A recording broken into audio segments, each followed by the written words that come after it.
रात के यही कोई 9:30 बज रहे थे, लेकिन अक्षरा जिस रास्ते पर चल रही थी वो बिल्कुल सुनसान था।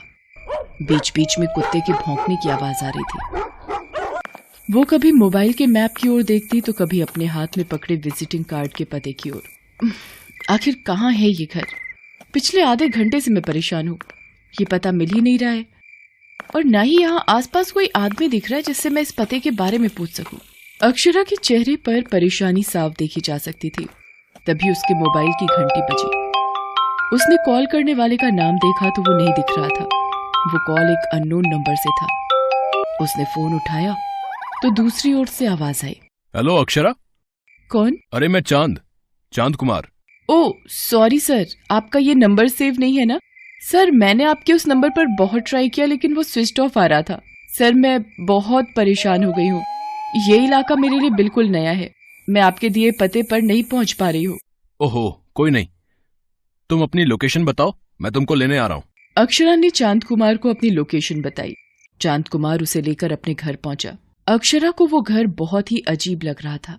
उसे ये भी लग रहा था चांद कुमार जैसा बड़ा डायरेक्टर ऐसी थर्ड क्लास जगह पर उसे क्यों बुलाया। सर कुछ अजीब नहीं है ये जगह? अजीब तो है, लेकिन कितनों की किस्मत मैंने इसी घर से बनाई है। आज तुम भी उन लोगों में शामिल हो जाओगी।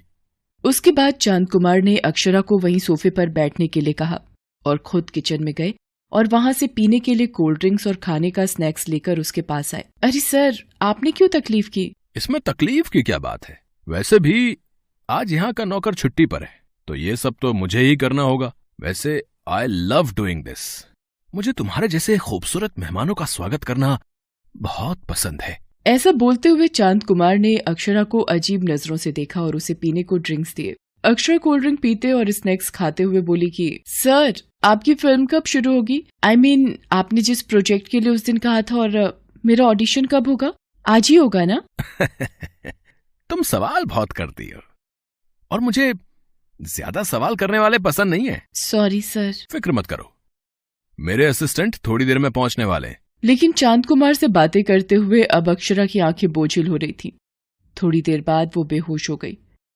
अक्षरा को बेहोश देखकर चांद कुमार खिलखिलाकर हंस पड़ा। आज से तू भी बन गई मेरी हीरोइन, तू भी हो ही जाएगी फेमस।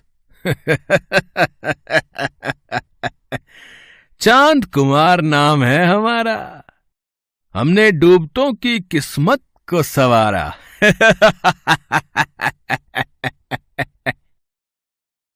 चांद कुमार एक बार फिर से अपने मंसूबे में कामयाब हो गया था। कुछ दिनों पहले की बात है। चिलचिलाती गर्मियों के दिन थे। ऐसा लगता था कि सूरज सब कुछ जला देगा। इतनी तेज गर्मी के कारण सड़क पर लोग भी कम ही दिखाई देते। शरीर को झुलसा देने वाली उस तेज गर्मी में भी अक्षरा पैदल ही तेज कदमों से चली जा रही थी। वो बार बार अपनी घड़ी की ओर देख रही थी और मन ही मन खुद से बातें कर रही थी। मैं तो बहुत लेट हो गई हूँ। 10 बजे का ही समय था और 12:30 बजने को आए। कहीं ऑडिशन खत्म ना हो गया हो। अक्षरा भोपाल की है। पिछले 10 महीने से वो मुंबई में रहकर एक्ट्रेस बनने के लिए स्ट्रगल कर रही है। एक स्टूडियो से दूसरे स्टूडियो, एक जगह से दूसरी जगह जाकर वो थक चुकी है, लेकिन उसका हौसला और हिम्मत नहीं थका है। तभी तो कई सारे रिजेक्शन के बावजूद भी उसे उम्मीद है कि उसकी किस्मत का सितारा एक दिन मुंबई शहर में जरूर चमकेगा। यही सब सोचते वो विराटन स्टूडियो पहुंची, जहां पर नई फिल्म के लिए ऑडिशन चल रहे थे। ओह माय गॉड, इतनी भीड़! मुझे तो लग रहा था कि मैं लेट हो गई हूँ, लेकिन भीड़ देखकर लगता है कि शाम के पहले मेरी बारी नहीं आएगी। कोई नहीं, शाम को आए चाहे रात को, ऑडिशन तो देना ही है। अक्षरा दिखने में बहुत सुंदर है, एक्टिंग भी अच्छी करती है। उसके पिता नहीं चाहते थे कि वो फिल्म लाइन में जाए, लेकिन उसने तो जिद ही पकड़ ली। कुछ महीने पहले की बात है। अरे बेटा, तुम समझती क्यों नहीं? फिल्म लाइन अच्छे लोगों के लिए नहीं है। तो क्या इतने बड़े बड़े जो स्टार हैं, जिनके पास दौलत है, शोहरत है, करोड़ों फैन हैं जिनके, वो सब बुरे लोग हैं? अक्षरा को फिल्म लाइन से प्यार था। उसे हीरोइन बनकर अपने पिता और अपने शहर का नाम रोशन करना था। पिता के लाख समझाने के बाद भी वो अपने पिता को बिना बताए मुंबई के लिए निकल गई। मुंबई में उसकी दोस्त अंजलि रहती थी। वो उसी के साथ रहने लगी। अंजलि एक मल्टीनेशनल कंपनी में मैनेजर थी। पुराने पलों को याद करते हुए अक्षरा अपनी बारी आने का इंतजार करने लगी। शाम को 6 बजे उसके ऑडिशन की बारी आई। डायलॉग तो उसे पहले ही मिल गया था। इतनी देर में वो उसे याद भी कर चुकी थी। अंदर स्टूडियो में डायरेक्टर चांद कुमार अपने 2 असिस्टेंट के साथ ऑडिशन ले रहे थे। वो अंदर गई। अक्षरा, तैयार हो तुम? जी सर। डायलॉग याद है ना? जी। ठीक है, roll, camera, start, sound, action. Akshara ने ऑडिशन दे दिया। वो थोड़ा बोल्ड सीन था। अक्षरा उसे करते हुए थोड़ी घबराई सी थी, लेकिन डायरेक्टर के हाव भाव से वो समझ गई कि वो खुश नहीं है। क्या है ये? क्या है? आखिर तुम यंगस्टर्स को हो क्या गया है? ऐसे परफॉर्म करोगी तो कभी सक्सेसफुल नहीं बन पाओगी। सॉरी सर, एक बार फिर से दूं ऑडिशन? सर के पास इतना टाइम नहीं है, चलो जाओ, दूसरों को भी तो चांस मिलना चाहिए। अक्षरा ये मौका खोना नहीं चाहती थी। उसने फिर से चांद कुमार से रिक्वेस्ट किया। उसके बार बार के रिक्वेस्ट से चांद कुमार पिघल गया। वो उसके पास आया और बोला, देखो अक्षरा, तुम बहुत ही सुंदर हो देखने में, डायलॉग डिलीवरी भी ठीक है, लेकिन इमोशन नहीं आ रहे हैं।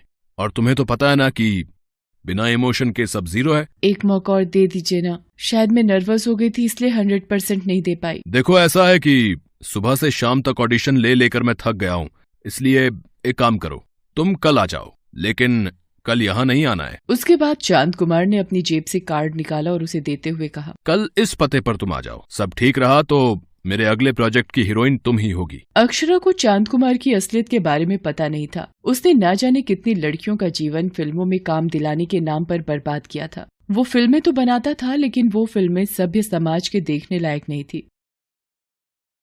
अगली सुबह जब अक्षरा की नींद खुली तो उसे एहसास हो रहा था कि उसके साथ कुछ बुरा हो चुका है। उसने आसपास चांद कुमार को ढूंढने की कोशिश की, लेकिन वो तो वहाँ था ही नहीं। हाँ, उसके बगल में 50,000 रुपए का एक चेक और एक चिट्ठी रखी थी। अक्षरा उसे पढ़ने लगी। Welcome to our industry Akshara.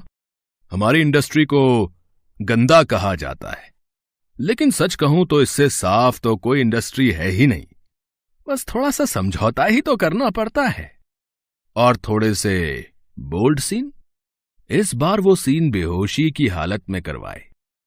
आशा है अगली फिल्म में तुम होश में वो सीन करोगी।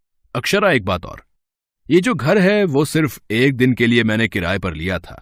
ये मेरा घर नहीं है, इसलिए तुम जल्दी से वहां से निकल जाना। और हां, तुम्हारे पास मैंने 50,000 का चेक भी छोड़ा है। ये तुम्हारी पहली कमाई का चेक है, और अभी ऐसे न जाने कितने चेक तुम्हारा इंतजार कर रहे हैं। मैं जल्द ही तुम्हें कॉन्ट्रैक्ट करूंगा अपनी नई फिल्म के लिए। तब तक के लिए गुड बाय। और एक सबसे जरूरी बात, ये सब तुम किसी को बताना मत, क्योंकि इससे तुम्हारी इज्जत ही बाजार में नीलाम होगी। अक्षरा ने चांद कुमार के फोन नंबर पर लगातार ट्राई किया, लेकिन वो नंबर बंद था। अक्षरा के पैर कांप रहे थे, उसका हलक सूख रहा था। लेकिन घर पहुंचते ही उसकी दोस्त अंजलि ने उसे एक और शॉकिंग न्यूज दी, जिसे सुनकर वो रोने लगी। यार, मुझे पता नहीं था कि वो डायरेक्टर चांद कुमार इतना गिरा हुआ आदमी है और वो ऐसी वैसी फिल्में बनाता है। तेरी वीडियो हर जगह वायरल हो रही है अक्षरा। सब खत्म हो गया अंजलि, सब खत्म हो गया। मेरे सारे सपने, मेरी मेहनत, मेरी तपस्या, सब उस चांद कुमार ने बर्बाद कर दिए। लेकिन मैं उसे छोड़ूंगी नहीं। पागल है क्या? क्या करेगी उसका? चांद कुमार बड़ा नाम है, उसकी बड़ी पहचान है हर जगह। तुम उसका कुछ नहीं बिगाड़ पाओगी। नहीं अक्षरा, कानून के आगे कोई बड़ा या छोटा नहीं होता। और वैसे भी अगर आज मैं चुप बैठ गई तो कल कोई और अक्षरा उसकी शिकार होगी, जो मैं नहीं होने दूंगी। अक्षरा अंजलि को लेकर पुलिस थाने गई। उसने इंस्पेक्टर राघवन को सारी बातें बताई। राघवन बहुत ही ईमानदार पुलिस अफसर था। उसने अपने सीनियर से ये बात बताई और उनसे परमिशन लेकर उसकी गिरफ्तारी का वारंट निकलवा दिया। थोड़ी देर बाद तो ये खबर पूरे शहर में फैल गई कि चांद कुमार एक बदमाश और अय्याश किस्म का डायरेक्टर है, जो लड़कियों के सम्मान का सौदा करता है। इस लड़की ने तो सारा गुड़ गोबर कर दिया। मुझे नहीं पता था कि ये इस तरह जाकर सब बक देगी। बरसों से मैंने जो इज्जत कमाई थी, इसने नीलाम कर दिया। मुझे जल्द से जल्द ये देश छोड़कर बाहर जाना पड़ेगा। मुझे इसी समय एयरपोर्ट निकलना होगा। चांद कुमार देश छोड़ने की फिराक में था, लेकिन पुलिस को उसके इरादों का पता था। तभी तो उन्होंने एयरपोर्ट पर मजबूत घेराबंदी की हुई थी। चांद कुमार एयरपोर्ट से पकड़ा गया। पुलिस ने उसे जेल भेज दिया। अक्षरा ने चांद कुमार जैसे डायरेक्टर को जेल भिजवाकर फिल्म इंडस्ट्री में तहलका मचा दिया। सभी उसके साहस की तारीफ करने लगे। हालांकि अक्षरा अब भी स्ट्रगल कर रही है, लेकिन उसको लगता है कि एक दिन उसका सितारा जरूर चमकेगा।